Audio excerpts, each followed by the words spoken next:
Alright mga ka-ideas, nandito tayo ngayon sa ginagawa nating cross guard ng ating service na si 125 version 3. Bali hindi natin ito matapos-tapos, pero okay naman siya, na-assemble ko na lahat. Bali ang gagawin natin dito mga ka-ideas na lang is finishing touch yung mga ka-ideas. Kasi eto, papakita ko sa inyo. Dahil ang gamit natin ay welding, yan, machine na inverter. Hindi siya TIG or MIG welding, which is ang gamit lang niya ay is welding rod. Unlike doon sa TIG or MIG, plakwas ang gamit doon, kaya maganda ang daan niya kahit hindi mo naihinang. Ito kasi pag once na gumamit ka ng welding rod, so ang resulta ganito mga ka-ideas. Ayan, kailangan i-sander mo siya. Tapos hindi natin maiwasan na mayroong mga butas-butas. Ayan. Ayan. So ang gagawin natin ito mga ka-ideas, i-retouch natin itong mga may butas, tatakpan natin para naman kahit papaano hindi pangit tingnan, mga kagaya niyan. Ayan. So bali yun na lang ang gagawin natin dito. Tapos pakikinisin na natin siya. Yan, ito may butas pa siya. Oh. Yan ang tatakpan natin mga ka-ideas. Bali bumili uli ako ng welding rod na para sa stainless. Bali bumili tayo ng 6 na peraso. Siguro okay na yan.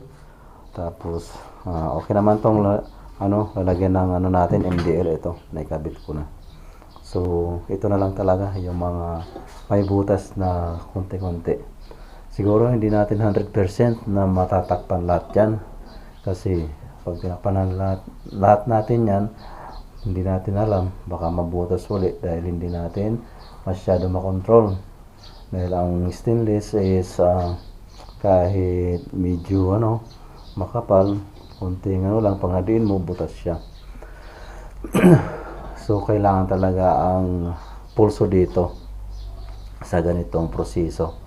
So ngayon tigil muna tayo mga ka-ideas sa pagta-tiles, kasi araw ng linggo ngayon. Ayan, nagkalat ang ating ginagawa. Ayan.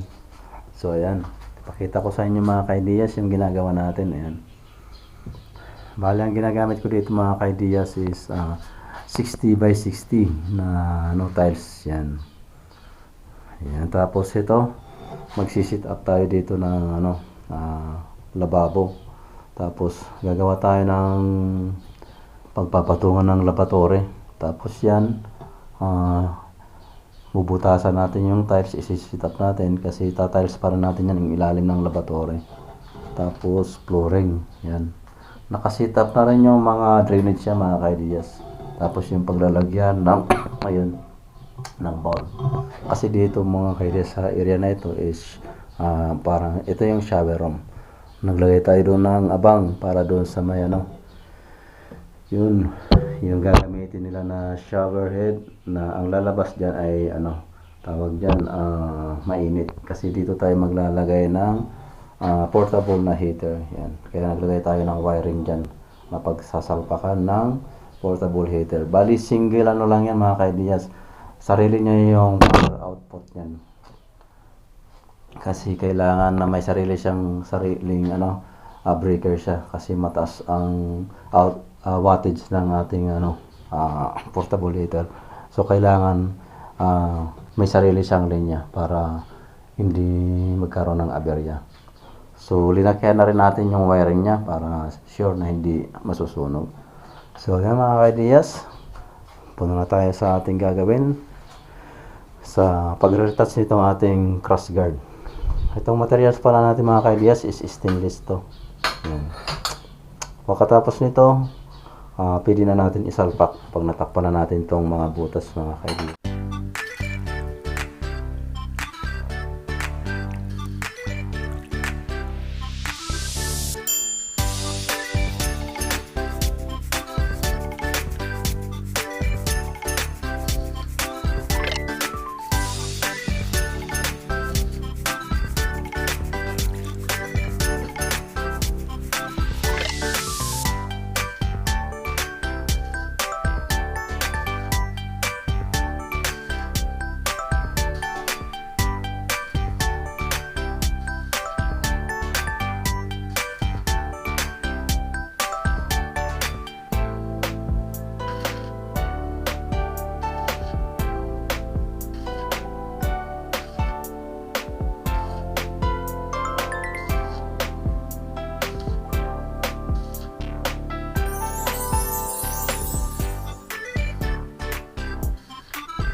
ayan mga ka-ideas, update ulit tayo dito sa ginagawa natin pag retouch nitong ating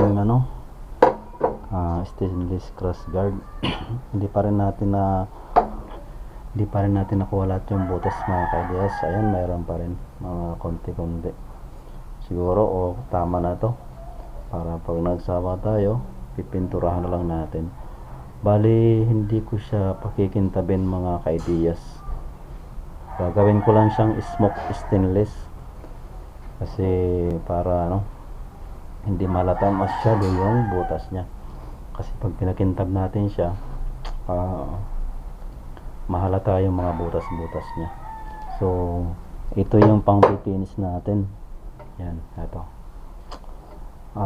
Bali hindi ko na siya papahiran ng pang yung wax para hindi na siya kumintab masyado, parang smoke lang siya. So ayan mga ka-ideas, continue tayo sa sanding nitong ating tapos pagkatapos nito ikakabit na natin. So tara mga ka-ideas, samahan niyo ako sa pagsasanding.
So ayan mga ka-ideas, update tayo sa ginagawa nating crash guard nitong ating service na 125 version 3. Bali hindi ko na siya tinakpan maigi yung mga butas kasi mahirap, konting dikit mo lang ng welding rod na lalong nabubutas, kaya yun hindi na natin tinakpan maigi. Mayroon pa siya mga ka-ideas. Ayan, gusto, kaya ang ginawa natin sinander na natin. Ayan, ginawa ko lang siyang parang smoke stainless, hindi ko na siya pinakintab.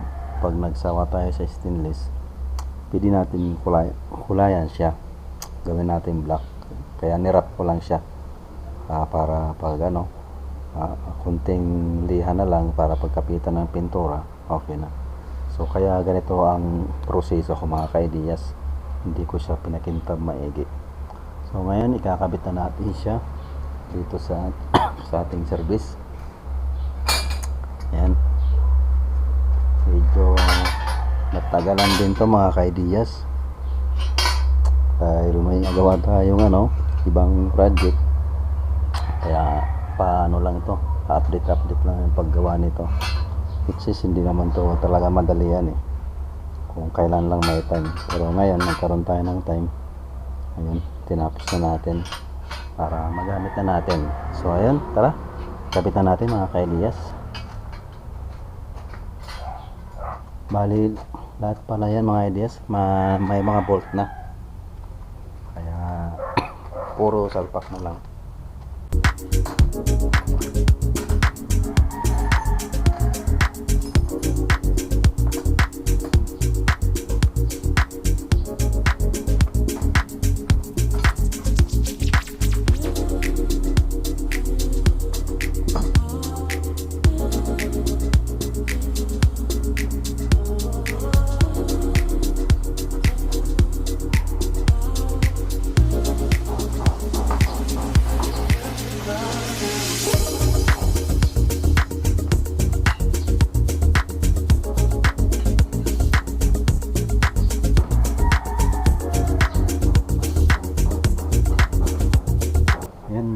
Yes, update tayo ulit sa ginagawa natin pagkabit ng stainless crossguard natin. Okay naman siya tingnan mga kaidiyas, hindi halata na yung mga butas. Pero dahil tayo ang gumawa, alam natin yung butas kung saang area, halatang halata natin. Temporary siguro, gamitin muna natin. Pag may time ulit tayo, takpan na lang siguro natin yung butas nya para medyo pulido naman tingnan, dahil okay naman siya. Yun nga lang, nagkulang tayo ng bolt, nawawala.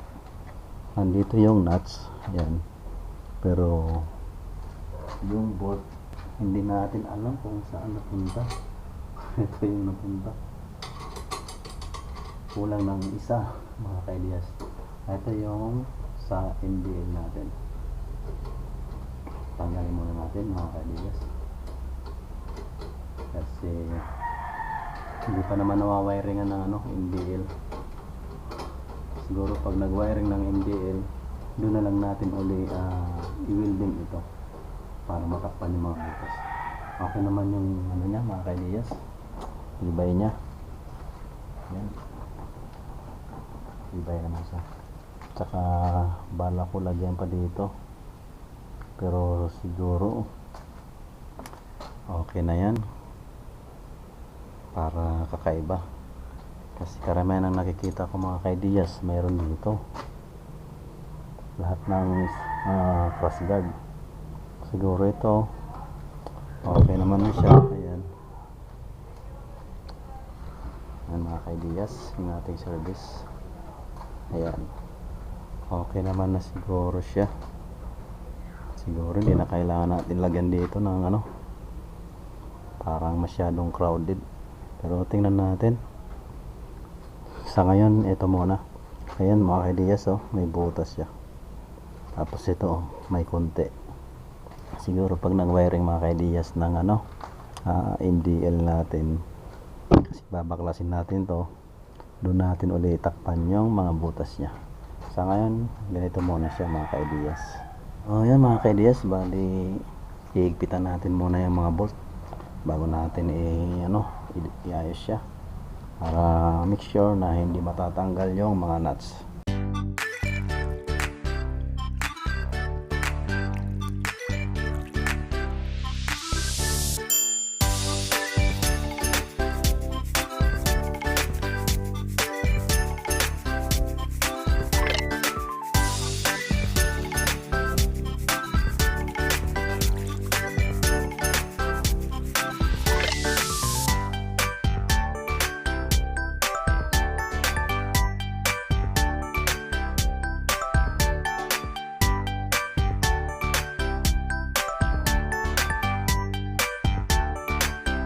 So yun mga kaidiyas, okay na yung ating cross guard. Ito, bali iniba ko yung design dito, linagyan ko siya ng pattern kasi yung karamihan na nakikita ko mga kaidiyas puro patayo lang.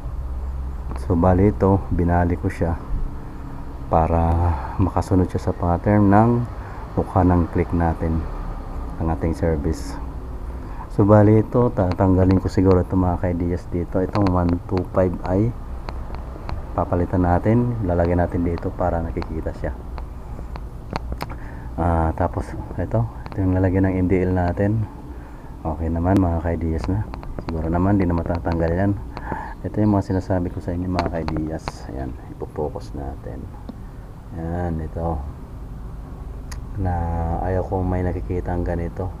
Gusto ko yung pagka-welding natin ganito para smooth siya. Tapos yan pa eto pa. Tapos to, mahirap pag welding rod ang gamit mga kaidiyas, lalo pag medyo hindi makapal yung materials natin. Pag nadiin mo ng konti, talagang butas kagad. Pero kung ang gamit natin mga kaidiyas is MIG or TIG welding, hindi siguro ganito, baka hindi ko na sa isasander kasi magandang daan doon, maganda yung pagkakahinang nun mga kaidiyas, pwedeng gawing design yon.